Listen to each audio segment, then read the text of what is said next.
vote. G'day guys and welcome to Primal Waters, and today we're going to have a look at an article that was released on the 1st of March, last Friday, and it's the discussion about culling great white sharks in South Australia after the recent shark incidents last year. So the Eyre Peninsula Council deferred the decision on shark culling, wanting more community consultations. Now, I'm not really too sure how a local council can determine if these sharks can be culled. Great white sharks in Australia are a protected species, but we are going to have a look at this article. In short, Eyre Peninsula Council have deferred a vote on a motion to catch and unalive sharks following recent attacks. The District Council of Elliston, which is located in the Eyre Peninsula, which is on the western side of South Australia, introduced a motion following two shark incidents, and one of those were fatal in the district last year. So that's not including the one early in the year, which was more over in the west coast. What's next? Our Peninsula councils will seek further information and vote on culling measures at the next meeting in May. So what I have heard is that they're going to look into tagging of sharks, and maybe they might go in the same direction in the eastern states, where they may put buoys out there that have electronic devices on it, and if you tag great white sharks, this will give you a alert that these sharks are close by. So maybe that's what they could be looking into. Controversial shark measures proposed by a small Australian community reeling from two shark incidents in the 8 months have been put on hold. Eyre Peninsula Council's deferred a vote on two motions from the District Council of Elliston to condemn the use of berley to attract great white sharks for tourism and to cull sharks after incidents. So they're also looking at the cage diving that takes place at Neptune Island. There is a company in Port Lincoln that I've used for cage diving, and they're looking at the Association for Baiting Sharks and shark attacks that have taken place, which I don't know how you can actually have those lined up together, because the cage diving is done way out at the Neptune Islands, away from any surfers or swimmers or anything like that. So the motion were presented in the Eyre Peninsula Local Government Association today, which was Friday. Troubled town. The District Council of Elliston experienced two shark incidents, one in January of 2024 and a fatality in May 2023.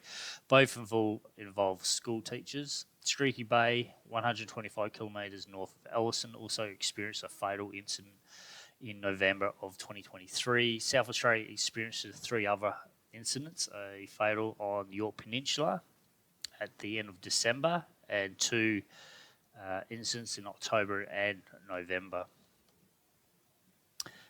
In the notice of motion, Elliston Mayor Andrew McLeod stated, "Too many people have suffered the devastation of great whites on the Eyre Peninsula and in our states. We know that people are being unalive by shark attacks on the Eyre Peninsula, and that these incidents have increased." The EPLGA workshop the day before its meeting heard from shark expert Charlie Hooveners, Executive Director of Fisheries and Agriculture Ben Graymiller, and Senator Peter Wilson, who headed the Senate inquiry into shark migration. So they're looking at it's how I talked about in my last video about migration, great white shark migrations. There's two great white shark populations. We look at the whale migration as well, which affects the great whites movements as well, and food and baiting and stuff like that. So Council seeks more information to avoid overreaction, which I think is probably the right way to go. I think this is a overreaction from people with the great white shark. Now, these fatals that have happened in the last year or so, there's been 3 of them, 2 on the western coast and 1 on the Eyre Peninsula. These were surfers that were attacked, and they were surfing in areas where great white sharks are, so especially over in the west coast. President Dean Johnson said the workshop provided the council with informational studies, data collections and behaviour studies. We are currently certainly far more across the subject now. EPLGA laid the matter on the table, so there's no decision at this stage. Excuse me. Mr. Johnson said. He said shark culling was a complex issue. We all feel for the poor communities that go through these tragic events. Everyone respects that, and everyone believes they should have a voice, and we are happy to bring that voice forward. But this is a complex issue. We have scientists and many other experts in the fields that are telling us it's so complex.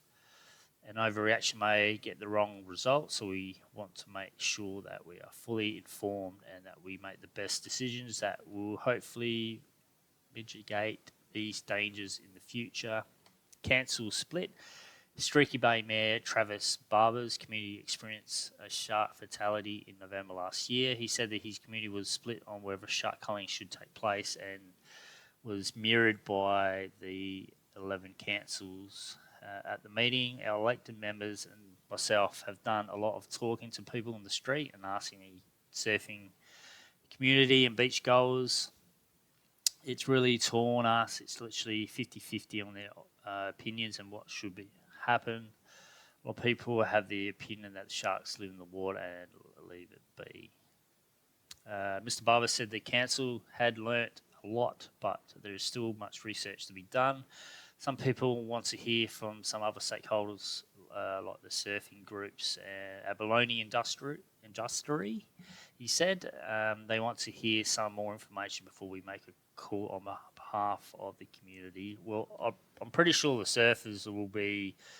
I don't know any surfers, but they know the risks they take when they go surfing, and I don't think they would want the shark cull. I can't obviously speak for them, but I know for a fact the Abalone guys, after I've watched a fair few episodes of the Abalone Wars, and when you watch that series, you know they don't like the white sharks, and they always talk about there's heaps of these sharks in the water, and yeah, I think they probably would want a cull to happen. So, but then again, like I said, I can't speak for them, so I don't really know. You know, if you know someone in the West Coast, let me know what their thoughts are. I may run a poll later on, but for me personally, you leave the sharks alone, mate. So I want to hear some more information before we make a call on behalf of the community. Mr. Johnson said other measures could look at how mitigate the risk of shark interaction. The next LPLGA meeting will be held in May, when the motion may be looked at again. So there you have it. So they'll look at that in May.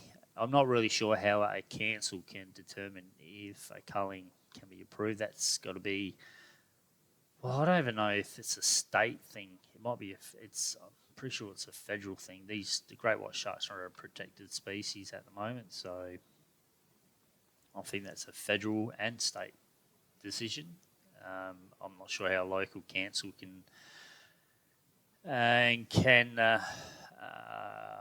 put forward a culling of great white sharks. I honestly don't know, but at the moment it's a discussion here in South Australia, and obviously this will be continued on through the year, and I will definitely be covering this in future videos, and especially in May. But yeah, my point of view of this, you leave the sharks alone. These the surfers and that, they know the risks they take when they go surfing in these waters. So yeah, it's